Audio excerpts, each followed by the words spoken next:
Bismillahirrahmanirrahim. Assalamualaikum warahmatullahi wabarakatuh.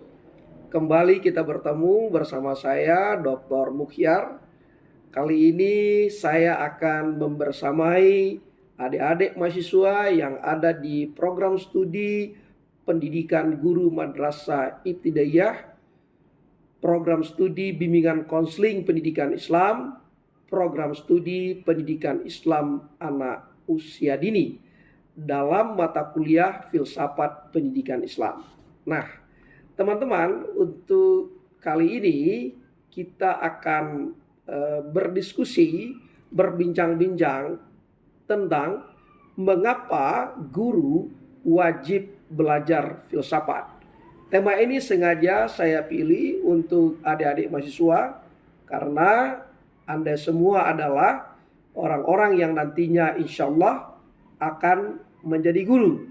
Dan Anda juga sekarang Anda yang sudah jadi guru. Nah, untuk itu kita ingin melihat mengapa guru itu dalam tanda kutip wajib belajar filsafat. Nah, setidak-tidaknya ada 5 alasan mengapa guru wajib belajar filsafat.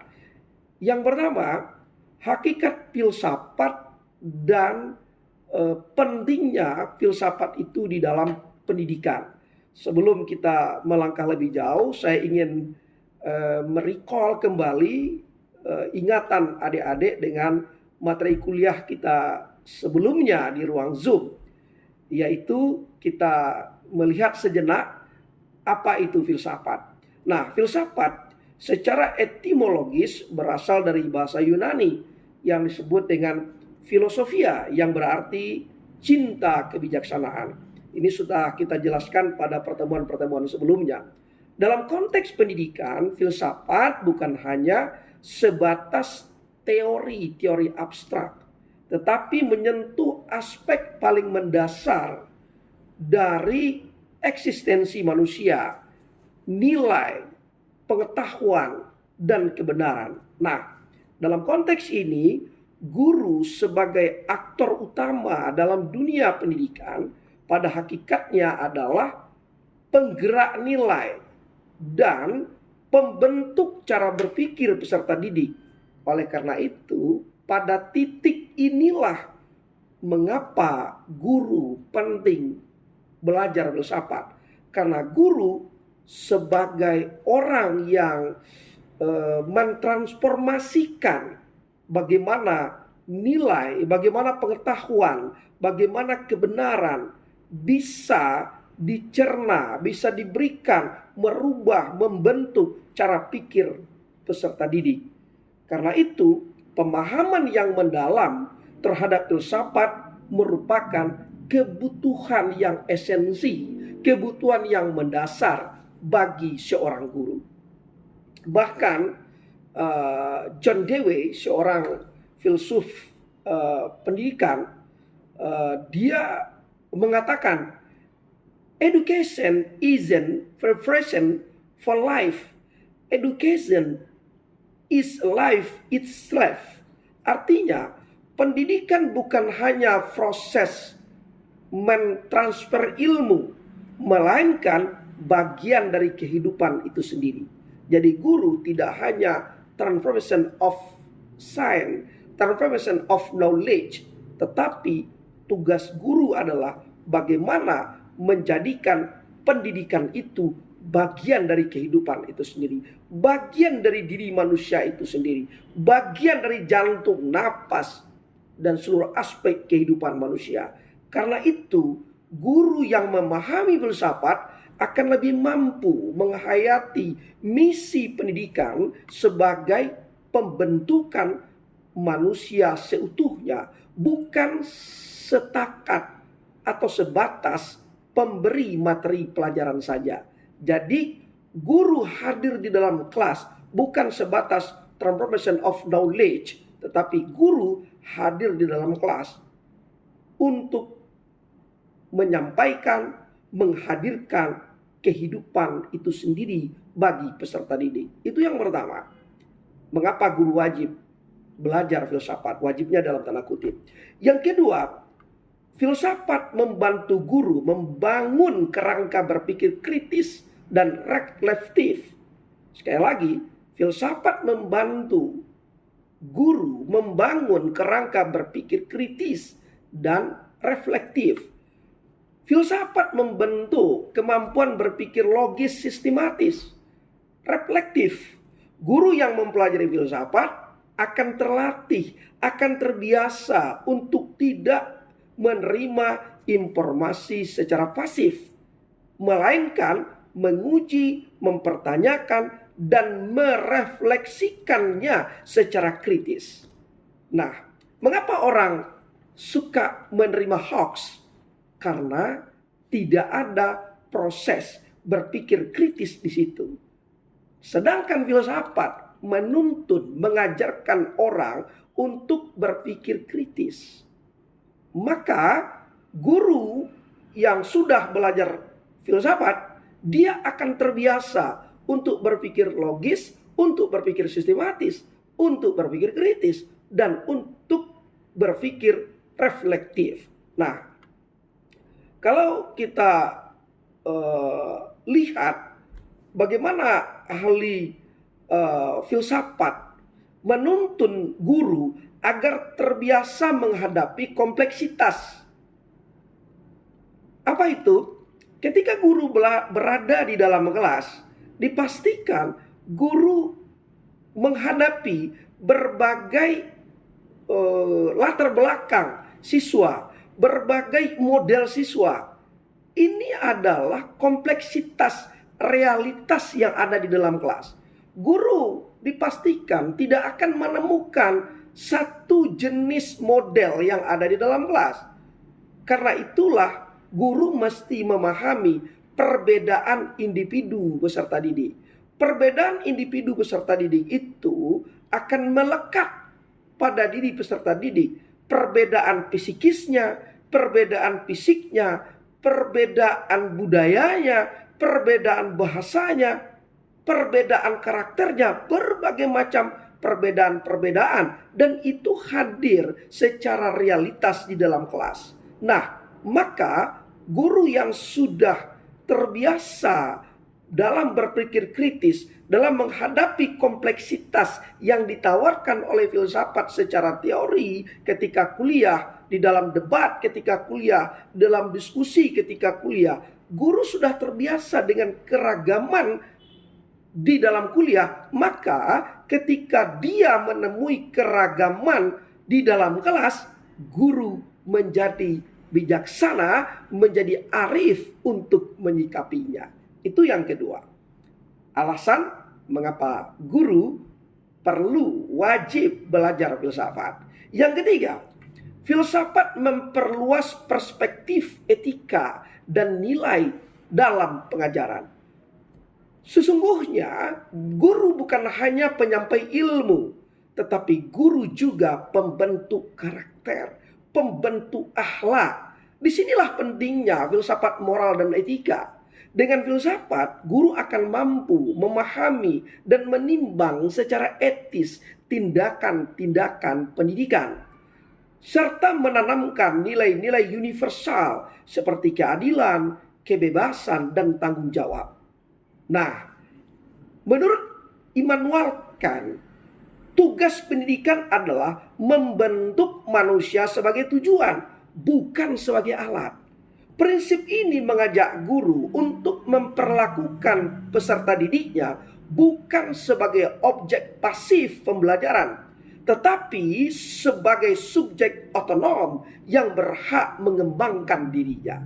Nah, guru yang sudah dituntun untuk berpikir filosofis, melihat yang ada di balik yang ada, menjangkau jauh di balik objek yang terlihat, maka guru akan mampu menyelami peserta didiknya sehingga guru mengerti bahwa peserta didik itu memiliki perbedaan-perbedaan potensi, dan guru juga menyadari potensi itu akan dapat dikembangkan dengan baik apabila murid diberikan otonom pada dirinya sendiri agar mampu mengembangkan potensi yang ada pada peserta didik. Tidak mungkin peserta didik mampu mengembangkan potensi dirinya jika peserta didik itu dikerangkeng potensinya, dikerangkeng kemampuannya untuk dia bisa berkembang. Nah, guru yang sudah memahami filsafat akan membiarkan itu dalam tanda kutip agar murid mampu menemukan dirinya sendiri. Jadi tugas guru dalam konteks ini adalah membantu murid agar murid mampu menemukan dirinya sendiri. Dan filsafat mampu menuntun guru untuk bisa berada sebagai orang yang membantu muridnya agar mampu menemukan dirinya sendiri. Itu yang ketiga. Yang keempat, filsafat sebagai dasar untuk memahami dan mengembangkan kurikulum. Filsafat pendidikan berperan penting dalam membentuk arah dan isi kurikulum. Banyak sekali aliran-aliran filsafat, seperti aliran filsafat progresivisme, aliran filsafat esensialisme, dan aliran filsafat rekonstruksionisme. Jadi ada aliran filsafat rekonstruksionisme dan macam-macam. Ini menjadi dasar pertimbangan dalam memilih pendekatan, isi, dan metode pembelajaran. Nah, guru yang memahami dasar-dasar aliran filsafat ini akan memiliki kemampuan bersikap lebih adaptif, lebih rasional dalam menerapkan atau mengkritisi kurikulum yang ada. Jadi, guru yang memiliki dasar filsafat yang kuat, dia akan mampu melihat sesuatu yang berkembang di luar sekolahnya, sesuatu yang berkembang cepat di luar textbook. Karena sesungguhnya perkembangan ilmu pengetahuan dan teknologi, apalagi teknologi digital, itu terkadang tidak mampu dikejar oleh percepatan ilmu-ilmu pendidikan. Ilmu-ilmu pendidikan berada di belakang, sementara percepatan teknologi digital selalu berada di depan, selalu berubah dengan cepat, selalu berkembang dengan cepat. Maka guru yang memiliki dasar filsafat yang kuat, dia mampu memposisikan dirinya sebagai orang yang adaptif, sehingga dia tidak gugup dan gagap ketika melihat percepatan perkembangan yang ada di luar lingkungan sekolah, di luar textbook yang dia miliki. Nah, itu yang keempat. Yang terakhir, yang kelima, membentuk guru sebagai intelektual dan agen perubahan. Guru yang belajar filsafat tidak hanya mengajar, tetapi juga menjadi pemikir dan agen perubahan, terutama sekali perubahan sosial. Guru tidak setakat menyodorkan kurikulum yang tersedia pada dirinya untuk ditransfer kepada muridnya, tetapi guru mesti menjadi pemikir. Pemikir yang bagaimana? Seperti apa murid akan dibentuk? Seperti apa murid mampu menghadapi situasi di luar kelas? Nah, filsafat mengasah sensitivitas sosial. Filsafat mengajarkan untuk seseorang itu berkesadaran historis. Dan filsafat menumbuhkan daya kritis terhadap ketimpangan atau ketidakadilan dalam praktek pendidikan. Hal ini sangat penting dalam membangun pendidikan yang humanis dan transformatif. Nah, orang yang memiliki dasar filsafat yang kuat, dia mampu secara cantik untuk membangun kehidupan yang humanis dan transformatif. Nah, filsafat memberikan pondasi kepada guru untuk tidak hanya menjadi pelaksana teknis. Guru itu bukan petugas teknis. Guru itu adalah orang yang mulia, yang memuliakan manusia agar menjadi mulia.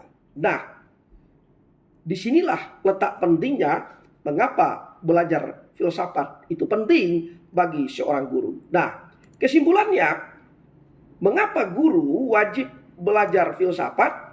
Yang pertama, filsafat memperdalam pemahaman tentang hakikat manusia dan tujuan pendidikan. Yang kedua, meningkatkan kemampuan kritis, reflektif, dan etis. Yang ketiga, memberi dasar yang kuat dalam merancang dan mengevaluasi kurikulum. Yang keempat, membentuk karakter, akhlak guru sebagai intelektual yang visioner dan transformatif. Akhirnya, teman-teman semua, saya ingin memberikan 2 quotes untuk mengakhiri pertemuan kita ini. Yang pertama, guru yang menapaki jalan filsafat adalah laksana sufi yang menyelami hakikat ilmu. Guru bukan sekedar mengajarkan pengetahuan, tetapi menyalakan pelita makna dalam jiwa-jiwa yang ia bimbing. Yang kedua, kuatnya, belajar filsafat bagi guru adalah perjalanan batin menuju mata air hikmah. Di sanalah pengajaran bukan hanya tugas, melainkan ibadah yang mencerdaskan akal dan menyucikan hati. Sekali lagi, menjadi guru bukan sekedar melaksanakan tugas, melainkan misi ibadah yang mencerdaskan akal dan mensucikan hati. Teman-teman, itulah pertemuan kita pada kesempatan kali ini. Mengapa teman-teman semua penting untuk belajar filsafat sebagai seorang guru atau sebagai calon guru. Terima kasih. Selamat bertemu di materi selanjutnya. Dan untuk tugas silakan teman-teman lihat di WhatsApp group yang sudah saya upload. Terima kasih. Sampai bertemu. Selamat belajar. Selamat sukses. Dan selalu menjadi orang-orang terdepan dalam menegakkan kebenaran. Mohon maaf. Assalamualaikum warahmatullahi wabarakatuh.